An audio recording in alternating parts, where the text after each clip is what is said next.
सत श्री अकाल जी। D5 channel Punjabi देख रहे सारे दर्शकों का स्वागत है। मैं हाँ रौवरिंदर सिंह। तो इस वेले की जेकर वड्डी खबर के वल झात मारी जाए तो इस वेले की वड्डी खबर यही है कि दिल्ली दे विच यानी कि अज 13 नवंबर नूं जिस मीटिंग की उड़ीक की जा रही सी वो मीटिंग हो गई है। हालांकि ये मीटिंग पूरे एक अद्धा घंटा नहीं बल्कि पूरे 7 घंटे तक चली है। पंजाब दियां किसान जथेबंदियां दे आगू इस दे विच शामिल सी ते सामने सी केंद्र सरकार दे मंत्री, उहदे विच खेतीबाड़ी मंत्री नरेंद्र तोमर भी सी, रेल मंत्री पीयूष गोयल भी सी ते केंद्रीय मंत्री सोम प्रकाश वर्गे भी जिहड़े मंत्री सी इस मीटिंग दे विच शामिल सी। पर सब तो वड्डी गल यह है कि 7 घंटे ये मीटिंग तां चली है पर इस मीटिंग दे विच कोई भी सिट्टा है जिहड़ा वो निकल के सामने नहीं आया। सो इसलिए ज़्यादा हैरान होने की लोड़ नहीं, क्योंकि यही समझा जा रहा सी कि ये वाली जिहड़ी मीटिंग है जिस तरीके दे नाल किसान मांग कर रहे सी कि उन्हां दी जिहड़ी मीटिंग है, जिहड़ी गलबात है खेती कानूनां दे संबंधी वो केंद्रीय मंत्रियों दे नाल होनी चाहिदी है। ठीक उस तरीके नाल अज ये मीटिंग तो हो गई है तो ये एक शुरुआत है इस तरह की। अज की जिहड़ी पहली मैराथन मीटिंग सी क्योंकि 7 घंटे चली है।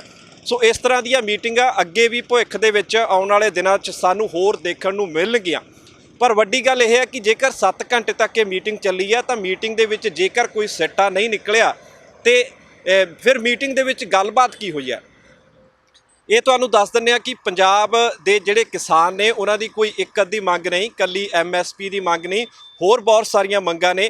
चाहे वो झोने की पराली नूं अग लाउण दी मंग होवे, चाहे वो MSP होवे या फिर APMC होवे, तो इस तरह दीयां बहुत सारिया मंगां ने। चाहे जिहड़े किसानां दे उपर अग लगाउण दे बदले परचे होए ने उन्हां नूं रद्द कराउण दी गल होवे। सो इस तरह दीयां तमाम गल्लां ते बैठ के विस्तार दे नाल चर्चा हुई है।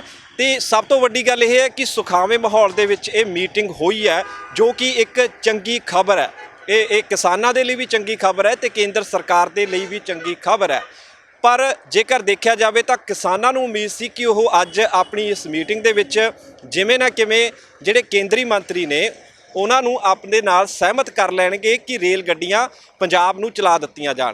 पर इस दे विच पंजाब दे किसानां नूं निराशा ही पल्ले पई है, क्योंकि उधर केंद्र भी है जिहड़ा वो अपनी जिद ते अड़िया होया। तो केंद्र का आखना है कि जदों तक पंजाब दे किसान माल गड्डियां दे नाल नाल मुसाफिर गड्डियां चलाउणा नहीं मानते उदों तक केंद्र माल गड्डियां पंजाब नूं नहीं भेजेगा।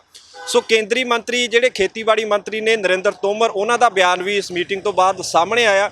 उन्होंने साफ तौर पर कहा कि किसानां दीयां मंगां दे आधार पर रेलवे मंत्राला वो काम नहीं करेगा। यानी कि साफ आखना है कि जेकर किसान इस तरह दी शर्तां रख रहे ने कि सिर्फ रेल मार्ग के उत्ते सिर्फ माल गड्डी चलाई जाए, मुसाफिर गड्डी ना चलाई जाए, अजिहा नहीं हो सकता। यानी कि जिहड़ा रेल मंत्रालय है केंद्र का वो इस तरह के नाल किसानां दी सलाह दे नाल नहीं चलेगा। वो वजिद है कि जेकर ट्रेनां पंजाब नूं चलणगियां तो दोनों ही चलणगियां। जेकर माल गड्डी रेलवे ट्रैकां ते दौड़ेगी तो मुसाफिर गड्डी भी रेलवे ट्रैक ते दौड़ेगी। खेतीबाड़ी मंत्री ने यह जरूर कहा कि किसानां नूं इस समय यूरिया की जिहड़ी आ जरूरत है, खाद की जरूरत है, क्योंकि कणक की बिजाई पंजाब दे विच चल रही है। पर शायद खेतीबाड़ी मंत्री ये भुल गए ने कि वड्डी पद्धर ते पंजाब दे किसान अपने खेतों में कणक की बिजाई कर चुके हैं। सिर्फ जे कह लीए कि 20% के करीब जिहड़ा रकबा उत्थे हजे कणक की बिजाई बाकी है। सो इस गल्लों पंजाब के किसानों को कोई फिक्र नहीं करनी चाहिए कि यूरिया नहीं, खाद नहीं है। पंजाब के किसान इन्ने क समर्थ ने कि वो जेकर माल गड्डियां नहीं चलदियां तो वो ट्रकों के विच भी अपना यूरिया वो पंजाब तक लिया रहे ने। तो बिल्कुल इस ही तरीके होया, जेकर माल गड्डी बंद सी तो किसानां ने ट्रकों के जरिए यानी कि सड़की आवाजाही के जरिए अपनी खाद अपने तक पहुँचती कर ली है। सो जेकर केंद्र सरकार या केंद्र के खेतीबाड़ी मंत्री ने ये सोचते हैं कि यूरिया की कमी के कारण पंजाब के किसान दोनों रेल गड्डियां नूं चलाउणा मान जाणगे तो ये केंद्र ते केंद्रीय मंत्रियों की भुल होवेगी, क्योंकि किसान पंजाब दे विच अपनी कणक की बिजाई काफ़ी हद तक नेपरे ला चुका है। पर वड्डी गल यह है कि इस मीटिंग के तो बाद पंजाब दीयां किसान जथेबंदियां हुण 18 तरीक नूं यानी कि 18 नवंबर नूं चंडीगढ़ दे विच एक मीटिंग करनगियां। उस मीटिंग दे विच खास तौर पर यह फैसला लिया जाएगा कि माल गड्डियां दे नाल नाल मुसाफिर गड्डियां नूं रस्ता देना या नहीं देना। ये 18 तरीक की पंजाब ਦੀਆਂ ਕਿਸਾਨ ਜਥੇਬੰਦੀਆਂ ਦੀ ਮੀਟਿੰਗ ਤੋਂ ਬਾਅਦ ਪਤਾ ਲੱਗੇਗਾ।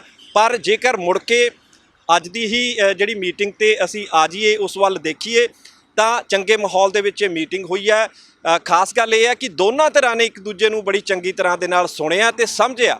ਜੇਕਰ ਕਿਸਾਨਾਂ ਨੇ ਕੇਂਦਰੀ ਮੰਤਰੀਆਂ ਦੀ ਗੱਲ ਸੁਣੀ ਹੈ ਤੇ ਸਮਝੀ ਹੈ, ਤਾਂ ਉਧਰ ਨਾਲ ਦੀ ਨਾਲ ਕੇਂਦਰੀ ਮੰਤਰੀਆਂ ਨੇ ਵੀ ਕਿਸਾਨਾਂ ਦੀ ਗੱਲ ਸੁਣੀ ਵੀ ਹੈ ਤੇ ਉਹਨੂੰ ਸਮਝਣ ਦਾ ਯਤਨ ਵੀ ਕੀਤਾ। ਪਰ ਇਹ ਗੱਲ ਵੱਖਰੀ ਹੈ ਕਿ ਦੋਹੇ ਧਿਰਾਂ ਆਪਣੀ ਆਪਣੀ ਮੰਗ ਤੇ ਅੜੀਆਂ ਹੋਈਆਂ ਨੇ। ਨਾ ਉਹ ਟਸ ਤੋਂ ਮਸ ਹੋਈ ਹੈ, ਨਾ ਕਿਸਾਨ ਟਸ ਤੋਂ ਮਸ ਹੋਏ ਨੇ। ਲੇਕਿਨ ਚੰਗੀ ਉਮੀਦ ਕੀਤੀ ਜਾ ਸਕਦੀ ਹੈ ਕਿ ਜੇਕਰ ਮੀਟਿੰਗਾਂ ਦਾ ਦੌਰ ਇਸ ਤਰ੍ਹਾਂ ਹੁਣ ਸ਼ੁਰੂ ਹੋਇਆ ਤਾਂ ਅੱਗੇ ਵੀ ਸਾਨੂੰ ਕਾਫੀ ਸਾਰੀਆਂ ਮੀਟਿੰਗਾਂ ਦੇਖਣ ਨੂੰ ਤੇ ਮਿਲਣਗੀਆਂ ਤੇ ਹੋ ਸਕਦਾ ਕਿ ਇਹਨਾਂ ਮੀਟਿੰਗਾਂ ਦੇ ਵਿੱਚ ਹੀ ਕੋਈ ਨਾ ਕੋਈ ਹੱਲ ਨਿਕਲ ਆਵੇ। ਸੋ ਹੁਣ ਦੇਖਣਾ ਹੀ ਹੋਊਗਾ ਕਿ 18 ਤਰੀਕ ਨੂੰ ਕੀ ਕਿਸਾਨ ਮਾਲ ਗੱਡੀਆਂ ਦੇ ਨਾਲ ਮੁਸਾਫਰ ਗੱਡੀਆਂ ਨੂੰ ਚਲਾਉਣ ਦੇ ਲਈ ਰਾਹ ਖੋਲ੍ਹਦੇ ਨੇ, ਜਾਂ ਫਿਰ ਕਿਸਾਨ ਆਪਣੀ ਉਸੇ ਮੰਗ ਤੇ ਵਜਿੱਦ ਰਹਿਣਗੇ ਕਿ ਜੇਕਰ ਕੇਂਦਰ ਵਜਿੱਦਾ ਤਾਂ ਪੰਜਾਬ ਦੇ ਕਿਸਾਨ ਵੀ ਵਜਿੱਦ ਨੇ। ਸੋ ਦੇਖਣਾ ਦਿਲਚਸਪ ਹੋਊਗਾ ਕਿ 18 ਤਰੀਕ ਨੂੰ ਕਿਸਾਨ ਕੀ ਫੈਸਲਾ ਲੈਂਦੇ ਨੇ। ਪਟਿਆਲਾ ਤੋਂ Ravinder Singh, D5 channel Punjabi. D5 channel Punjabi ਹੁਣੇ ਸਬਸਕ੍ਰਾਈਬ ਕਰੋ, ਬੈਲ ਆਈਕਨ ਤੇ ਕਲਿੱਕ ਕਰੋ।